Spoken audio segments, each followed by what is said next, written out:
Hey, music community, Jeff back again, and this time around I'm going to take a look at some of the CDs that I have gotten in recently. These have come in over the past couple weeks, week or two. And so yeah, it's some CD time, CD collection time. A couple of these are actually campaigns, you know, the Kickstarter type campaigns that have taken a while, months, year or so to come in, and then the other ones are some other great stuff. This one came in first, Eternal Rain by Martin Simpson's Destroyer of Deaths.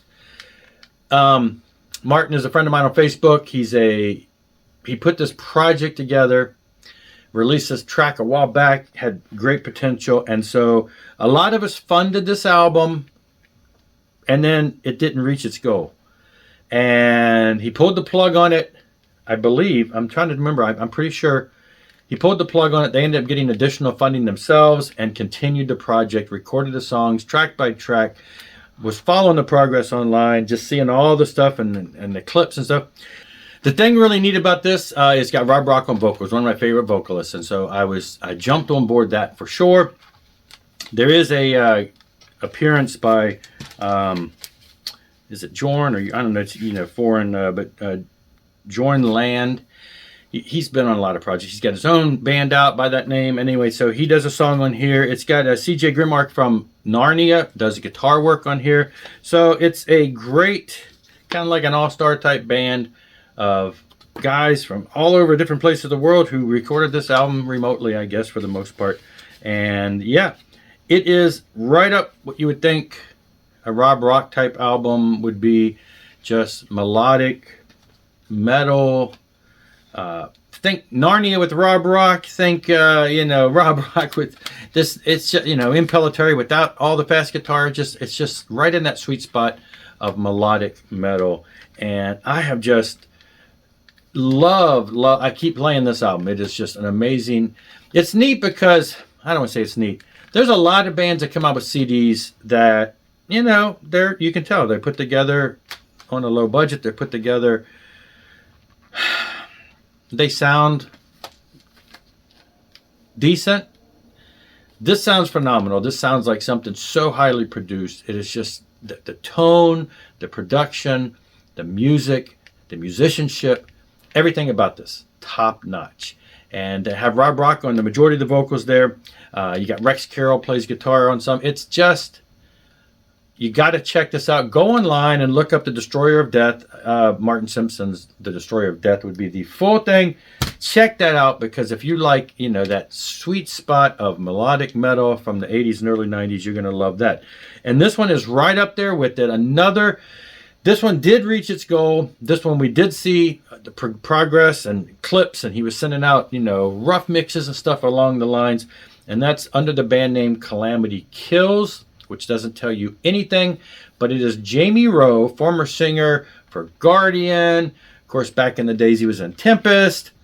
He's done some solo albums, and his last solo album was a little bit on the rock / country rock feel. He's in Tennessee, it's rubbing off, right?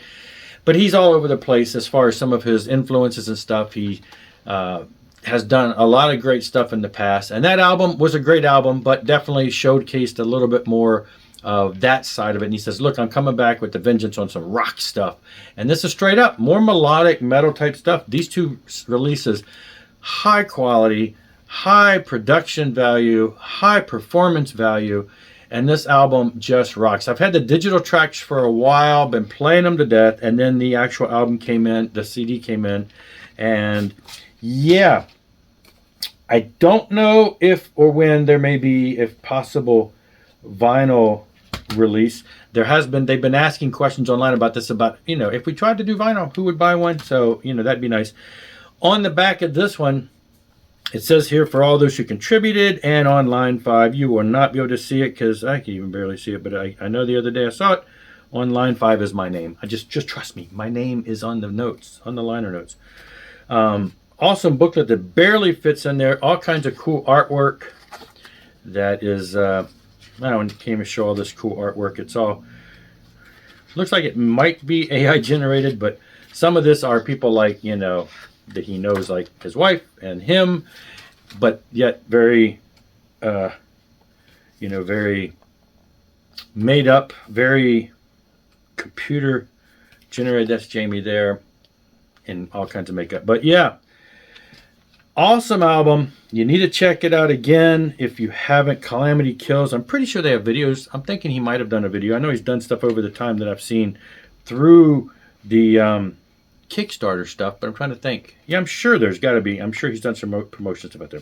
Check this out. This one just dropped about a week or so ago, and it's just starting to hit the market for people who were not funding it, and so it should be starting to become more available. Check it out. Calamity Kills. Excellent stuff. Now, these other three are from my buddies over at Hooligan Records that I talk about all the time. Re-releases of bands from the 80s, late 80s, early 90s. Right in that sweet spot. This time around, they've got two from Taz. Another one of those LA bands that were blowing up the scene in the late 80s, but who missed the boat when it came to getting signed. These guys were there. These guys were on the Strip. They were at the Gazaris and Troubadours and all those places. They were rubbing hands, rubbing shoulders with all the guys back in the day. They got started in the mid 80s, 85ish, I believe is the story, and then on through. So these recordings are like 88, 89, 90 type stuff. They were just on the verge of being huge. They even toured over, and they did a couple shows in Japan, I believe it was. And they used to be called Maniac Thrust, and then they changed their name to Taz, short for Tasmania. Tasmanian, like the Tasmanian Devil. Beware the Tasmanian Devil. And then they shortened it to Taz, T-A-Z-Z, and then they shortened it to Taz, T-A-Z. And anyway, straight up what you would think sleaze metal of the late 80s would have been. It's right there. So one CD, volume 1 here, has got a buttload of their demos, self-recorded. I mean, there's 17 songs? Just a buttload there of great stuff. And then the second one, Shipwrecked, volume 2, is about, 14, 13, 12. 12 more tracks, plus 1, 2, 3, 4, 5, 6 live tracks. So you get a double shot here. Pretty much, I'm pretty sure this is everything the band's done, and a whole story in here of all their members changes. Their whole history is written between these two releases, and yeah, it's some more top-notch stuff. It just never ceases to amaze me. I bought a lot of releases from labels that reissued this type of hair and sleaze metal from back in the day, and some of them are hit and miss. It's kind of like, it's okay, I can see maybe why that band wasn't signed. But so far, it's just like all the stuff that Hooligan has been putting out and churning out over the years, I'm just like, it's all top notch. It's just amazing stuff. And it's like, why weren't these bands signed? Because there were so many of them, that's why. And then the other one that came in, this one got released and kind of slipped by me, but I bought it at the same time, Hooligan Stew. Now, let me see. This is number 55. These are catalog numbers. 52, 53, 55. So this must be a newer one, even though I heard about Taz first. Anyway, so here's another one that came out. I'll admit, on this one, it didn't grab me as first time around. I don't know if it's the vocals or something, but this one didn't impress me, blow me away as much. I'm going to listen to it some more, whereas Taz did. Maybe it was just in the hindsight of that, but and I haven't read the story about these guys yet. But again, everything he releases is top-notch, great remasters, great production, not noisy demo type stuff. And here's just 3 more for the set. And he's up to 55 now. I think I've got all but like maybe 2 or 3 of the early days, because I jumped on board late and have missed those. But so I'm probably got about 50 some releases by him. Check out Hooligan Records. You have to, if you are into the 80s, Guns N' Roses, the sleaze metal of, LA Guns, just all of those bands in the later 80s. And some of the stuff that was a little more on the glammy side a little earlier, he's got some of that too.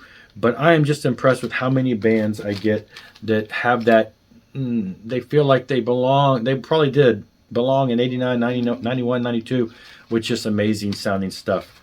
What a great time for music, and what a great time now to be able to pick up these missing gems that we probably never heard of because of their missing the boat.